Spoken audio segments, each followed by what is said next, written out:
Directly above the Hollywood sign, it's ChrenBen's Friend Trends with Aaron Crennan and Ben Lepley, the working model of a healthy friendship. Hi, everyone. Thanks for joining us with ChrenBen's Friend Trends. My name's Aaron Crennan, and I'm alongside my best friend, Ben Lepley. How you doing, Ben? I'm feeling great, Aaron. Thanks for having me back. Oh, of course. I'd always have you back, Ben. And I've got your back. Oh, that's so wonderful. And we're also next to Steve Szlaga. Thanks for joining us, our special guest. How you doing, Steve? Good. My name doesn't fit into that. It's like, we're here with ChrenBen's Friend Trends, and here's Steve Szlaga. Steve Szlaga's He's beef not welcome Bablagas. anytime. Steve Szlaga's beef. Beef Travas. Nagas? No, I it'd don't be know. Szlaga Sagas. Slaga Saga. Oh, yeah. Oh, right. Steve, actually, the three of us, no, I'm not saying, well, this is already awkward. The three of us actually used to work together at the Groundlings Theater, and we have some good old memories from there, I'm sure. But, How's that awkward? Oh, no. What was awkward? What was awkward is it sounded like I was going to tell you, Steve, I don't know if you remember, but we all worked together at the Groundlings Theater. Do you remember that? When? Well, that was, when was that? I couldn't tell if you said when or Ben. I'm Ben? sorry. I said Cren. I said Friend Trend. Trend? He said Friend Trends. I didn't say Szlaga. Did you say Saga? Oh, boy. We did. We all worked at the Groundlings at the same time. But as to my understanding, we're going to share some other job-related stories today. Good intro. I try to work them in the best I can, guys. It's the most seamless thing ever. I had this one summer when I was at college, between sophomore and junior year, I think, and I couldn't find a job anywhere. What I would normally do is just get a job at like a retail place and do 3 months and save up my pennies and go back to school and use that money for fun over the course of the year. Well, yeah, you don't want to work when you're... No, right, yeah. I get that. And then go back the next summer, reload. And it was never really a problem to get like a job at Best Buy or Sports Authority or something for 3 months. And this one summer, for whatever reason, I think the economy was starting to go south. And I promised we wouldn't talk about politics on this podcast. I'm out of here. Wait a minute, Ben, no, it had nothing to do with Thanks anything. a lot, Obama. It had nothing to do with our president. It just, for some reason, people just weren't hiring people in 3-month stretches anymore. So I remember going in and those bastards. They would say like, good old days are gone. yeah, they'd tell me we would train you, but it wouldn't be cost efficient for us to spend all that time training you for this cashier job. And you'd leave us after 90 days. Yeah, the world of Sports Authority is so in depth. There's no way you can cover it all. And I wanted to say, like, I mean, I couldn't be that sassy because I was so desperate for a job. I wanted to say, like, what in this training is taking such a crazy amount of energy that it precludes me from working here. Anyway, so I would go into strip malls. I'd go into every store and every strip mall, and I would be turned down. I'd like put my hat in my hand and like just sort of look for work or help wanted signs. And I went into a men's Big and Tall one day. Just a shop. This was on your break. yeah. It's a nice, relaxing shop. Just to buy some big clothing. So I still don't think I'm very big. Back then, I was like a string bean, Ally McBeal arms, very tiny. I weighed about 120 pounds, very thin pencil neck. And I went in, and there were 3 people working in there. There was a lady who was a manager who was very big. Then there was another man who was a sales floor person, and he was very big. And then there was another sales floor guy who was very tall. And They got their bases covered. all of it. And I came in, and it was like just a hobbit being surrounded by giants. I was so tiny, and I remember even the cash register was raised. It was on a dais, and so it was like even talking to the big woman to like get information about the job. She's like towering above me.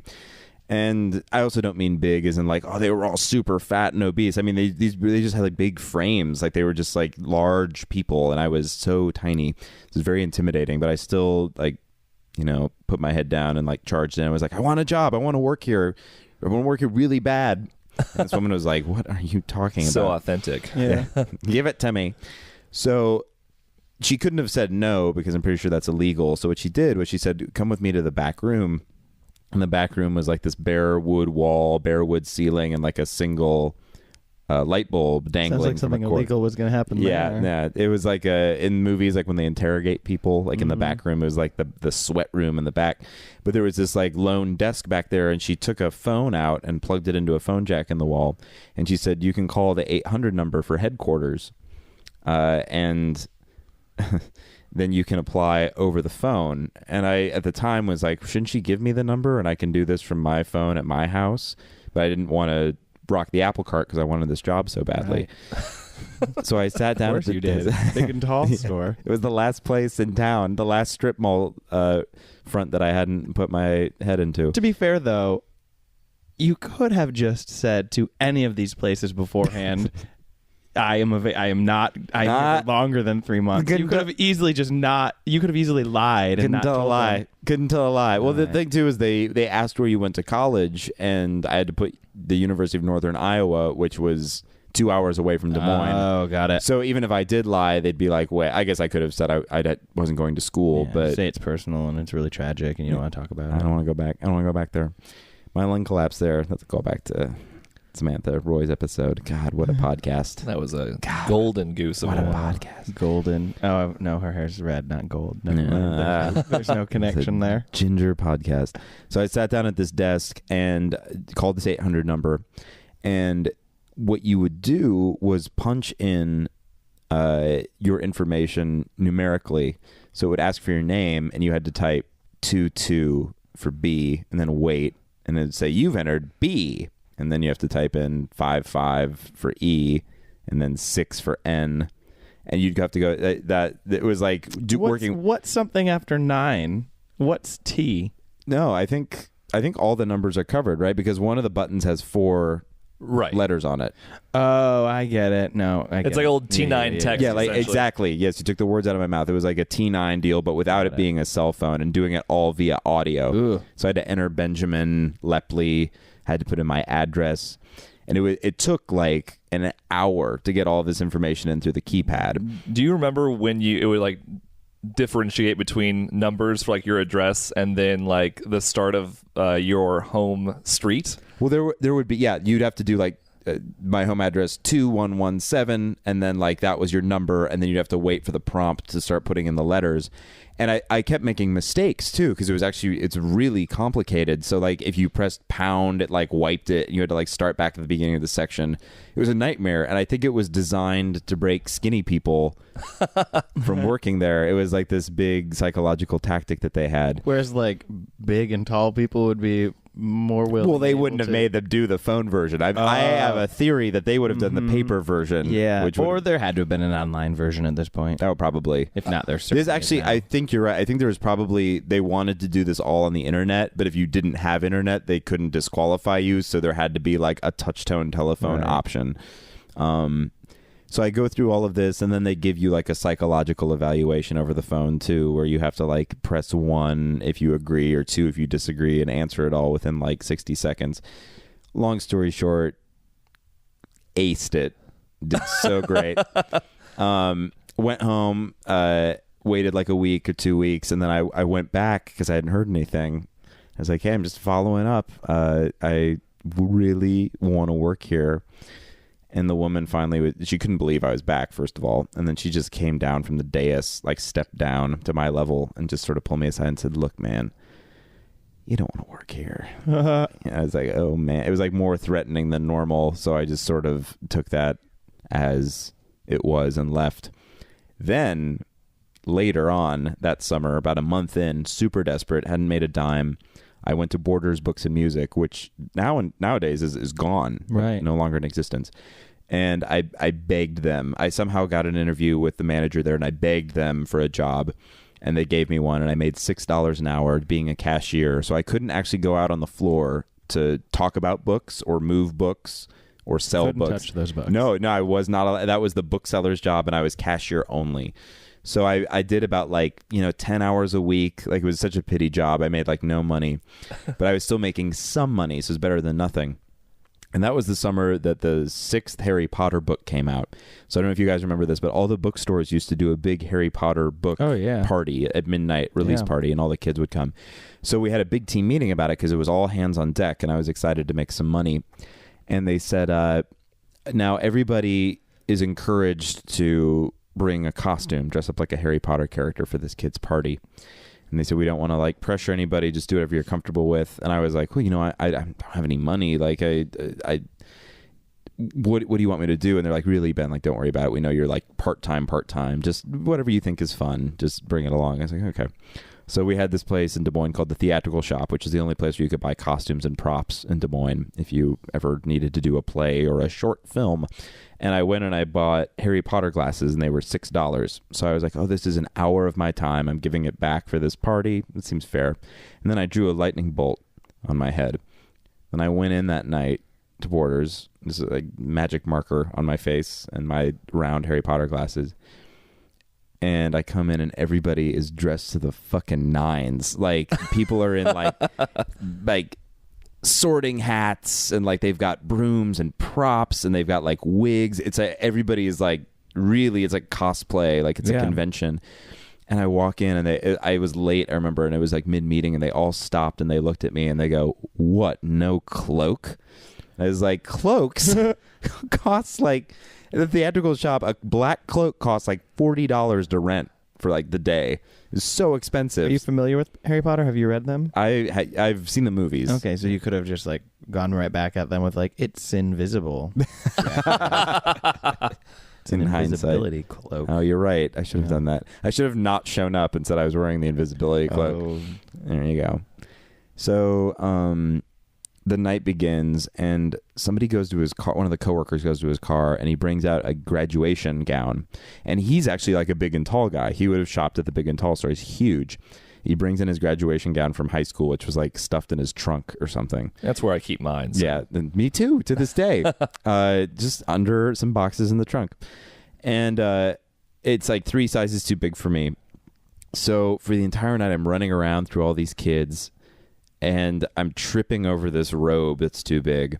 And then for the cash registers, they put me on, they have these old like Apple II cash registers that were the holdovers from the old system, and they had these big levers on them. They were in like the middle of the cash register lane. So they stuck me on one of the old Apple II ones. And I remember every time I brought my hand up to reach for the lever, the cloth around my hand was so big that it would catch on the lever and like jack the drawer open. And then I'd put my other hand out to try to stop it, and the cloth was, there's so much cloth on the other sleeve that would knock everything off of the counter. It was a giant clownish, like just tripping on everything and knocking things over. And then I remember the end of the night, like it's 1 a.m, and this kid comes up to me and he goes, wait a minute, there's another Harry Potter over there. And I didn't realize this, but somebody who worked in the music and DVD section had also dressed up as Harry Potter. And this manager overheard it, and she was like, oh my God. She pulled me aside and she's like, you didn't know that he was dressed up as Harry Potter? I was like, no, who cares? Like, it's the title of the book. And she's like, oh. I'm surprised there were only 2 Harry Potter. That's the most shocking thing I've heard. I was expecting everyone to be. They all did the weirdest, like, side characters to try to, like, one-up each other. Of course. So it was, like, a problem because this kid, actually, he was, like, upset, I remember, like, that the illusion had been shattered.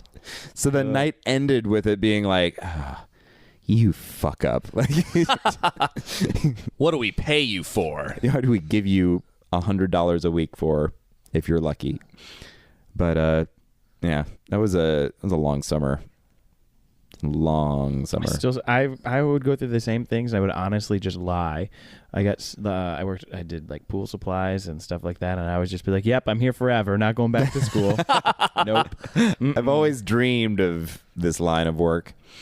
Well, they have to know. I mean, to a degree, if you're applying in like mid-May, and you're like, I just thought of this. Yeah, exactly.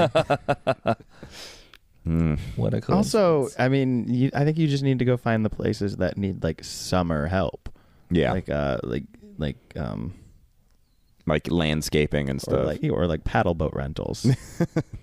You weren't looking at enough. No, I was looking at enough retail places where they were like this is a place where people want to have a career. Like it was those delusional retail stores where it's like, People if you're that wanna applying here, climb the ladder at Big and Tall. yeah, we're the best men's Big and Tall. Therefore, you want to be part of the best team. Here's what I don't understand about the men's Big and Tall thing. Is it was in fact a men's Big and Tall, yet a woman was working there. You think they would have had the same She had to go through that same telephone thing that Ben She went made through. it, Probably though. did. And in a way, she's probably more on my side than I realized because she was also in the minority when she came in. Right. To the door. But she was big. She was big. So, she So, had I that going mean, for her. you know. What if they would have She brought probably you to has a that big room? husband, so she Right. knows what shopping for him is like. Oh yeah. So she can help. Yeah, she can lend that woman's eye.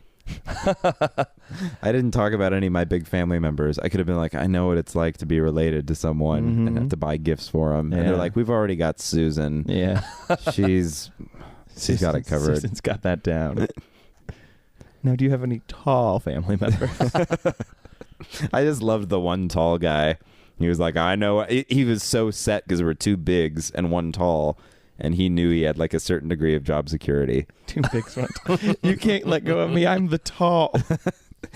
Who's going to sell the tall clothes? Susan? I was JV at Roosevelt basketball.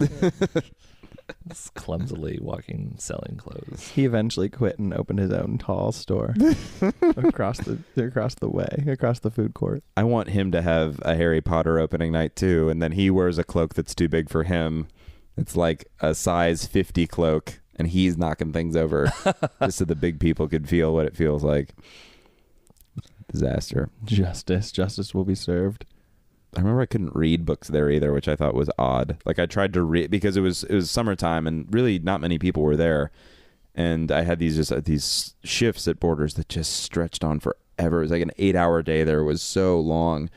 And there were books everywhere, and I remember we had a huge like pallet of Harry Potter books that didn't sell that night, and I took one, and I was just sort of like browsing through it, and I remember a manager being like, "Hey, no reading." Put that book down. No reading. And then just, but really, I mean, and I get it. Like if you're busy, yeah, don't goof off and read a book, but literally no one in the store, and it's like 20 minutes to close. Put the book away and focus on the back wall. What you didn't know is that the men's Big and Tall, they wouldn't let you eat on the job. They're like, no getting bigger. What about the tall one? And no growing. No growing. No growth pills. Steve, did you have any fun summer jobs or anything? Yeah.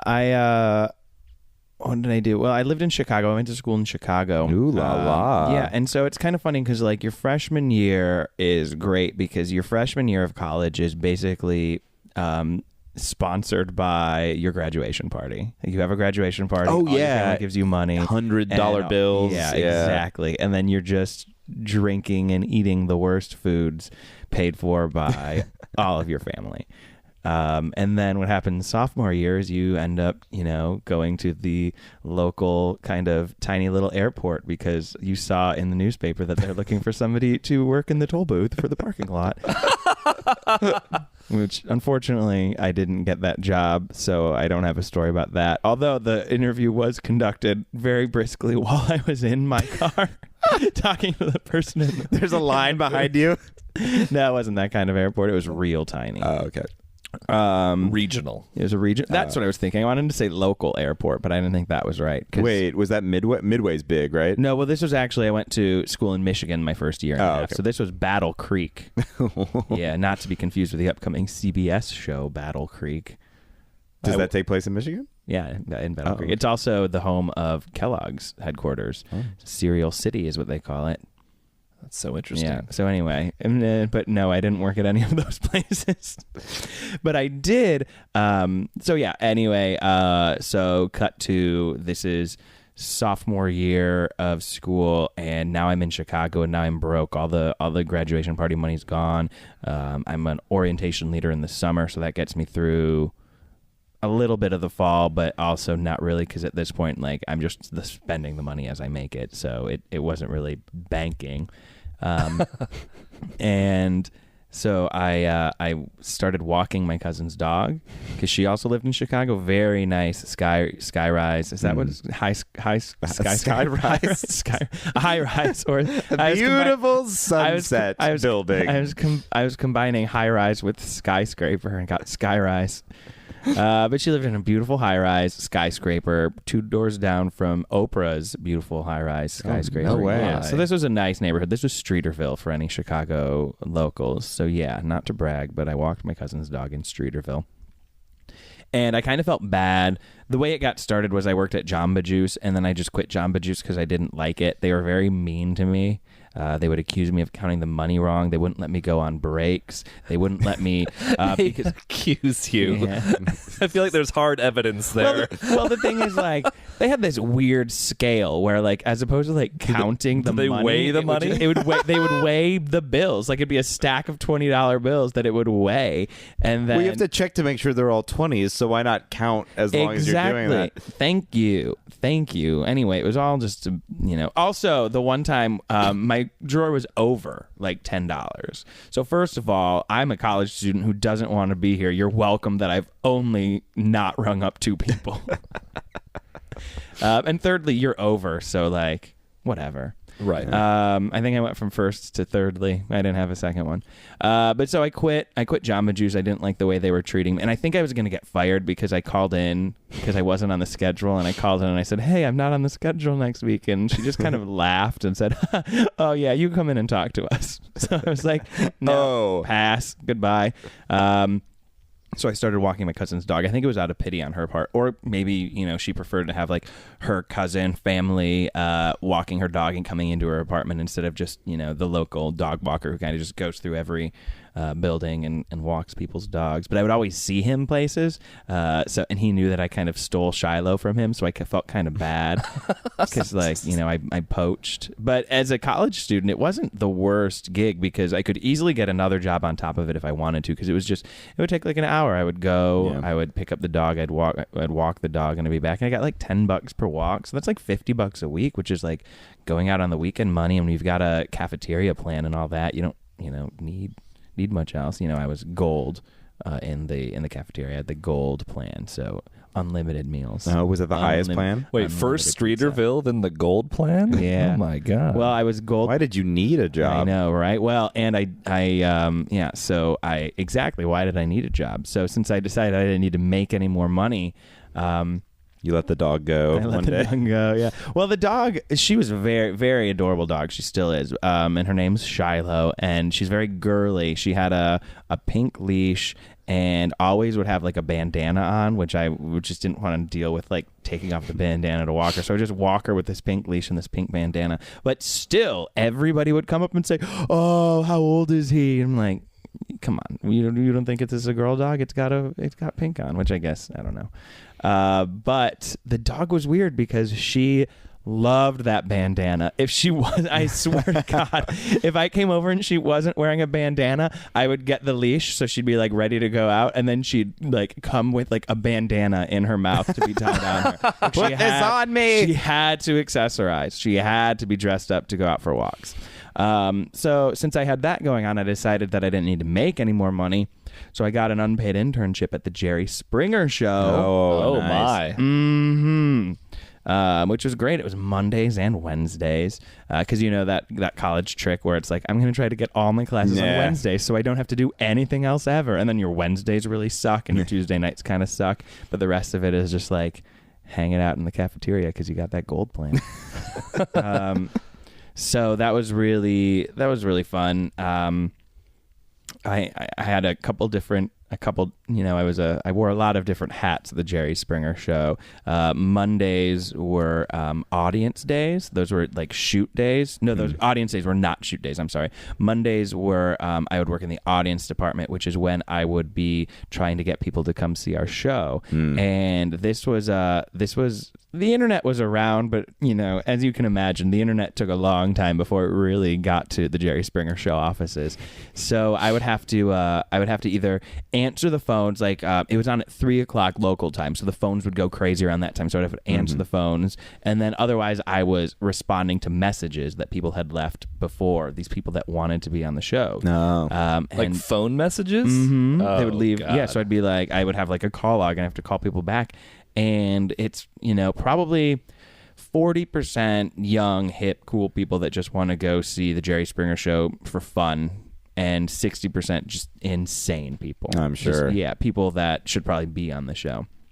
Actually, there were other times when I had to answer the hotline and go through the messages of people that wanted to be on the show, because they're like, if you want to be on the Jerry Springer Show, call this number. And sometimes I'd be lucky enough to go through that answering That would machine. probably be the best. And there was one lady that she's just like, hello, I want to be on the Jerry Springer Show because the government's watching me and I'm ready to be seen. I don't think she made it on, but I pushed for her so hard. I bet. Yeah. She would have been your baby. Yeah, exactly. That would have been like my calling card. She comes on and has no one she's fighting with, no arguments, no conflict. Just comes like on and just watching ready her. to be seen. Exactly. She's Very ready to be quiet. seen. I could have. I really could have. Groomed her. It could have been like a My Fair Lady kind of thing. Henry Higgins. Exactly. Steve Szlaga. Yeah, exactly. So that was always really fun, and a lot of times people did not want to be called back. I think they had just changed their mind or something. So I'd be calling and be like, you still want tickets? 80% of them didn't anymore. It was just like an impulse at the moment of like, yep, I'll do it. It was all a dare. Yeah. All of those phone calls. So the audience phone department wasn't really, there wasn't a lot of hot action going on there. That definitely, Mondays were not the big day. The big day was Friday. Those were filming days. And that's when my job was to kind of tend to the guests that were going to be on the show. And, if you want to be on the Jerry Springer Show, it includes a lovely one-night stay at a Hampton Inn in Chicago no. with Dave & Buster's coupons. Oh, nice. And you get picked up from a cab and taken to the NBC studios in Chicago. Unless there are more than 5 people in your cab, then the rest of the overflow, they walk. One time, everybody but me fit in the cab, but I had to make sure that I was there when they got out of the cab at the studio. So I had to run and race the cab and get there before these guests showed up. And the guests are just garbage people. This real monsters. Just real monsters for sure. real Ickus and Crumbs. Real Oblinas. They were crazy. And so the question that people always ask, I know the question on everyone's mind, is it real? That's people always want to know, is it real? It's got to be fake, right? And the honest truth is, every story and everything that those people say is what they told us is true. So is this story of incestual nannies true? Maybe not, but they told us it was. So, they're the liars, not us. We're just going with what they say. Are the fights real? The fights are coached, in a way. You would hear the producers kind of telling the guests, like, you know what? As soon as he says you ain't gonna get my baby back, that would be a good time to strip down to your underwear and really go at it. And make sure you push them into that whipped cream pool also.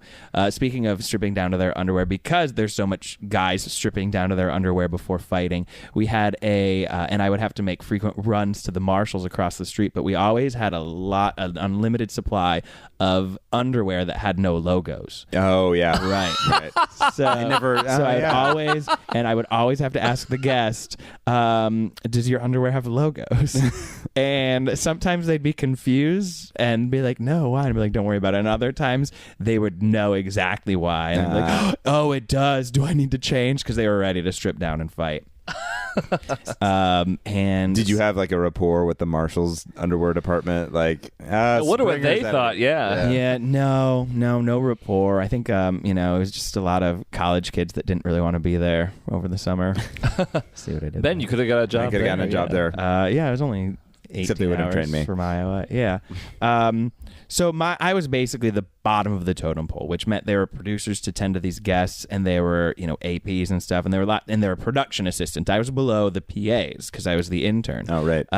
But I was not allowed on shooting days. Once the guests showed up, I was not allowed to be seen standing still was like the rule of the Jerry Springer Show production team was like I had to constantly be moving. I had to constantly be running. There were 2 green rooms for males and females. The reason was because like there was male green room A and male green room B, female A and B. And the reason was because a lot of these people aren't supposed to see each other beforehand or don't know that there's another person there. Usually they do know. They've flown in together, but you know, they kind of want to build the tension by keeping these people apart. So I had to run from green room to green room to green room to green room. Could not be seen stopping unless it was to talk to a guest and help them.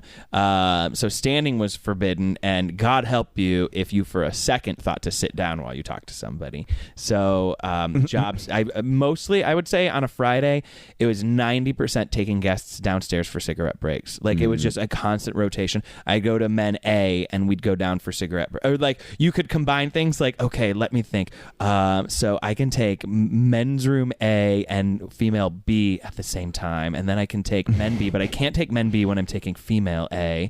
Just figuring out in your mind who can go down for cigarettes together. And then by the time you've finished and everyone's had their cigarettes, you go back to the first one and they want cigarettes. They want cigarettes again? I'm surprised all these guests want cigarettes. That's I know, so it's shocking. Insane. They were very, very nice to me. They were nice to the production. They were grateful to be there. They felt like TV stars. They got to stay at a Hampton Inn and go to I'm sorry, it wasn't Dave & Buster's. It was ESPN Zone. Oh, well. Yeah, so that ups the ante a little up bit. a notch. Yeah. And I also wasn't allowed to eat because there was no time to eat because I was running around all the time. So each green room would have pizza that they would get at 11 a.m. and then at 11 p.m. when I'm finally leaving, there'd still be like dried, cold, picked over pieces of pizza. But I'd be so starving that I just like look both ways and just crunch down on this not thin crust but very crunchy piece of pizza. Wait, so they were 12-hour days? At least. Yeah. Oh, man. Yep. You must have really loved television and entertainment back then. Oh, I loved that I was working at the Jerry Springer Show because it was less than a year after I worked at Disney World, so I feel I was really covering all my bases there. Oh, wow. Yeah. My first day was great because I was basically tending to this drag queen the whole time who it was just constant cigarettes. It was like like she wanted a cigarette before we got back to her green room after the last cigarette. And then I had to go to the store and get her straws because the energy drink, she didn't want to smear her lipstick. So that was a lot of the day. I had to go pick up a lot of wedding dresses and KKK robes from the dry cleaners also. Because Jerry Springer Show has a lot of wedding dress fights and a lot of KKK guys. Yeah. So yeah, my boss was telling me about the time that he had to go pick up KKK robes because like he was the intern. So, you know, there's definitely a ladder. Exactly. There's definitely a ladder to climb. Just think where you could have been today. Exactly. And but like and then it was so the closest dry cleaner was owned by this all black family, and he just shows up in like mud soaked not in them like wearing them. He shows up with these mud soaked KKK robes. It's like, can you please wash these for me? Mine was never that bad. I think I had to go from like I had to file a complaint and take a wedding dress back to the same dry cleaners because it still had blood and fruit punch on it. So yeah. And then one day, my favorite day, I got to, this lady was on the show. There's a stripper on the show, and I was a little disappointed at first because this was a pay-per-view show, and the Jerry Springer pay-per-views, all bets are off. Everything goes. It's great. And so I was super excited because I was finally working a pay-per-view, which are just like the stuff of, you know, infamy around the offices, and they're always talking about how, you know, nuts things go. So one of the strippers shows up. I forget what her deal was, but she brought her 3 kids with her, and then my job was to go into the daycare room. Not like there was an actual daycare for Jerry Springer, but like there was a room with maybe, you know, I think it had like a Candyland board and then a couple of like toy trumpets, and that was it. And I just had to spend 8 hours of filming in this room with this stripper's 3 kids while she was on Jerry Springer. And the kids were great, and we had a lot of fun. But the whole time I'm looking at these kids being like, what are you gonna be? You ever follow up? Happen to you? Yeah, I'm dating. Pen pals? I'm dating. Oh, dating! Oh my god, Fantastic. Dating all 3 of those children. Yeah. Oh my god, that's amazing, Steve. Yeah. Simply amazing. It was quite a. The life you've led. I know. I've been all over. Yeah, you've had so many jobs. I feel like I've had some, but none of them have been that interesting. But actually, the summer Ben was working for Borders and trying to find a job at Men's Big and Tall, I happen to be... Oh, you make it sound like such a romantic summer. It was a real eat, pray, love summer for Ben. I did write a memoir about that summer, but Penguin Books gave it a second look and said no. It took the wind out of my sails. But, and Aaron, as I recall, you had a shaved head. Oh, yes. No. So imagine Aaron completely Lex Luthered this summer. Well, Shaved that's head. presupposing that everybody who listens to this knows what Aaron looks like. Oh, right. You got to think about your overseas fans. Oh, I just feel like 3 friends are half listening to this, and that's it. I thought we were. I thought this was major. I thought we were sponsored by Dials. No, I'm so sorry. That Dial copy's from a voiceover class, but it's a dream. So bald Crennan. Yeah, shaved head from a previous Did you venture. swim? No. What was the reason for the shaved head? I was a fitness guru in a video Ben and I made once. So, of course, shaved your head shaved for the head. video? Although that wasn't specifically... Now that I take that back. You just like shaving your head. Is that I right? think it sounds I like. just shaved my head one summer. Okay. I think is how that Why went not? down. And That was if I recall correctly, not to step on your story, but I think you kind of like the shock value of just being like, I've got a shaved head, and everyone being like, what?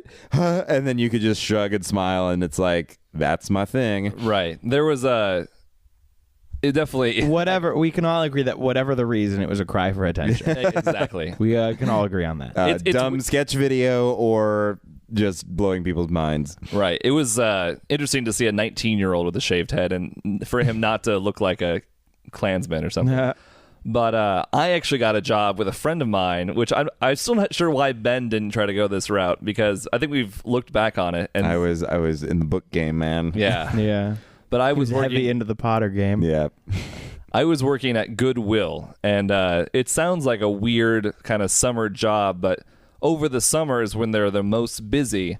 And a buddy of mine worked there the previous summer, so he had an in, and so I applied there. Hard to get an in at Goodwill. Well, Wow. that's what's really the sad part is like the first day when they're like figuring out if they want to hire you, they have like this math portion on their resume. And I did it, but on like the third question, I got one of the questions wrong by like a penny. And the woman was like, "Oh no, Aaron, you missed question 3. Would you care to do that again?" And then she hands me a calculator. And I go, "Oh no, I don't need a calculator. I'm sure I just did it wrong in my head." And she goes, "You did all of these in your head? You're hired." And I was like, "Oh, I see." Because this is like a fun job for Aaron, but I have to remember that this is actually for like helping, like right. either You whether stole, exactly you stole a job from an inner city single mother. right. And so that was also interesting because a lot of the people that worked there, not only were they either like partially or fully handicapped or something, but there was a lot of people doing community service. So so the people there thought that I was in for something because the shaved head did not help things. Oh yeah. But I was like, no, I'm actually just making money, and surprisingly, I made like a full $1 more than Ben. I don't know what I was Borders. thinking. My pride was keeping me from. I feel like for the same reason that like you ask like why didn't you lie when you applied for those jobs? It just never occurred to me that I could. Same with like you can work 2 jobs. Like 2 part-time jobs. I'd never thought that was I thought you had your one job. Right. Your one job. You can only work at Borders 1 day a week, and that's it. You're Yep. not allowed. The rest of your days- conflict of interest. The rest of your Conflict days you have to interest. work at home playing Super Nintendo and eating Taco Bell. Exactly. So the best part about the job, not only was I working with my friend, but we were outside all the time because everyone would bring in their garage sale items that like didn't sell. And they would Oh, is that why it was busy in the summer? And that's why I was busy in the summer. So like we had these giant we called them gaylords, but they were like essentially a box on a pallet. As a giant box, and you just throw, whether it be like boys' clothes, girls' clothes, like men's clothes, women's clothes, then like toys, and then like sporting equipment. Each box had its own little label that you would just toss things in, and like we were in charge of like now they didn't trust everyone to this job, but me and my friend were in charge of like deeming what we got like if it was good enough to be sold at Goodwill. Because like the common misconception about Goodwill is that this is where things go to die, and then like you know you can just have it. But you often can't just sell anything there, right? And like they need to be able to sell it because people would come with couches that were like covered in like urine stains and cat hair, and be like, you deal with it. And it's like we can't sell this, right? And it's like, but then we'd have to. There's only so much Goodwill, right? Exactly. And we're like, you have to take this back with you. We can't sell this. Like you can't leave it here because that's like technically illegal. Like you're leaving property we don't want. It's yours. And so we had to deal with like a lot of arguments that way of people leaving things that we couldn't take. And often it was a very strange thing, but we had a giant sign on the back wall that said no hangers. And I guess the thought was we didn't need hangers, but people didn't need to buy hangers. I'm not sure what the deal was, but people always donated hangers, so I constantly had to tell people to turn them away with their hangers, which felt so stupid. But and people would get very mad at me, and usually what would happen the other time people would get mad at me was when they'd bring their garage sale stuff, and it was just the junkiest of junk. What's the worst piece? Oh, it's just like it's those things where it's like one Monopoly piece. Like it's not even like the full set. You can get 25 cents for that. I guess it really depends on the minting here on that. Right. What version of the game this is a 1965 thimble. It would be like, it's like a stack of Monopoly money. It's like, but it's not really. Is that like with the game? It's not with the game. It would be like, or it would be like, oh, this is like a shoelace. Like these are the things people would give us. But we couldn't sell this at our garage sale. Yeah, it was exactly. so weird. So they'd always say this little line where it's like, well, we had a garage sale today, and we were going to throw this stuff away, but then we thought, hey, let's go give it to Goodwill. And so my first line to them was, you're trying to pawn off your garbage on us. Yeah. I was like, you considered this garbage half hour ago, and now you're trying to give it to us. And if you think we can sell it, because we actually, like, there's like a rule about how cheap we can sell something. So why they might be able to, like, give it away even for free, like we have to sell it for something, otherwise it's not worth our time and not worth our shelf space, frankly. So Goodwill shelf space is at a real premium this summer. But the best part of the job was I had found out through my friend, luckily, that you would be surprised at the stuff that does come through the doors of a Goodwill. And there was actually this like series of women who were like antique hunters. And they'd always come on Saturday mornings for like the really good like antique furniture that people would throw out, not knowingly. And so I was like their go-to guy because I was one of the very few like younger white men who worked there. Mm-hmm. So I was clearly the most trustworthy, apparently, even though I had my shaved head. I can get into that whole thing later, but what we found... tell us more about these women who shop for antiques. Oh, well, I guess the other thing is that like there was a lot of Hispanic workers there, and none of them spoke English except for one guy, and he hated management. So I was always this like buffer between the Hispanic population that worked there and management. And so it was this very weird thing because like they both respected me but hated each other. And it was I learned a lot that summer. You're a real peacekeeper. I know. Yeah. But like clearly management didn't like some of these guys for whatever reason because an old antique racist. Yeah, exactly. It was absolute racism. An old antique Singer sewing machine came in. Ooh. And they found out it was from like 1875 and it was actually God. It wasn't in working order either, and it wasn't exactly in the nicest order, but the management had like deemed it like there's actually a Goodwill like auction website, kind of like an eBay but for Goodwill, and they were going to put it on that auction site, and they were very excited, so they left it in like the main room overnight. But in the morning, the gentleman who did not speak any English, he came in, saw the like broken down old sewing machine that honestly I was about to throw away until my manager saw it. So no one tells him that it's an antique, and he just throws it away and gets fired because of that. We got fired? They got fired because of it. Oh, She's my like, he God. should have known. I was like, did you tell him? Yeah. And no, of course not. How did that idiot not know sewing machine history? You don't know the Singer 1816 model? Right, and that's what was so ridiculous. I was like, yeah, it's just so frustrating, that job. But like, kind of to take it out on them, and like what we did was we found it very lucrative to more or less steal from Goodwill. And so what would happen was things would come in and we'd want them. Like if it was like a set of speakers and we're Right. like, oh, I kind of want that. Yeah. And it was kind of like we had first dibs on it. And like it was told to me through my friend that like this is the way it's always been. And I was like, oh, okay. So like when things would come in that I'd want, it wasn't like a lot of things. Credible source. Don't need to check on that. Exactly. But it was like, and one of my managers was really cool with it. So she did it all the time too, and she's like, "Yeah." I was like, "Oh, this shirt's so nice," and she'd be like, "Well, take it." And I was like, "Oh, okay." So it's like, in reality, the amount of stuff we got each day was enough to fill a store. So like we were like this hub where we'd send trucks off to other stores to like give them our leftover stuff. It's pretty easy to lift from that truck before it took off. Yeah. So it was, but what would end up happening is like we'd get like 100 records in. And I would then go to the record store and sell the 100 records for like $125. Yeah. And I would do that. Like a lot of times we get like shitty Xbox games or whatever they would be. Or like I got like a Legend of Zelda gold cartridge game that I still have to this day. Or at least I did up until like a few months ago, I guess. But yeah, it was just a lot of fun, that job. But I still don't know why Ben never worked there. Can I just build on that story really quick? Oh, sure. My dad's family, his side of the family, they all live in Des Moines, and we were all together that summer for like a cousin's birthday or something. And I was telling everybody in my family about Aaron's Goodwill job, and I was like, it's incredible. He has first dibs on all this stuff. He can take whatever he wants.